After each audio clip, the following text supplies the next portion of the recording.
Ngayon, kung basman yan, kung ano man yan, wala na akong pakialam. At tulad ng sinasabi ko sa iyo, ang importante po sa akin yung business ko at doon po ako nakatutok.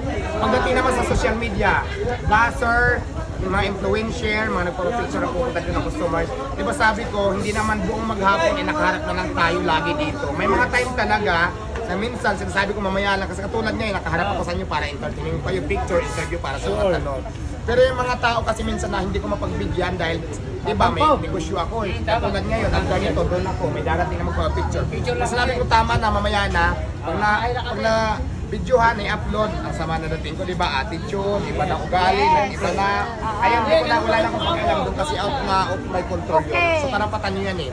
Basta ako sinasabi ko sa inyo, mas priority sa akin yung business ko. Yes, yun lang. Pero may time ka rin na minsan hindi ka rin nagpapapicture dahil suplada ka. Ay, Totoo ba yan? Totoo ba yan? nangyayari po yan talaga. Pag nangyayari talaga yan. Tulad ng sinabi ko, hindi lahat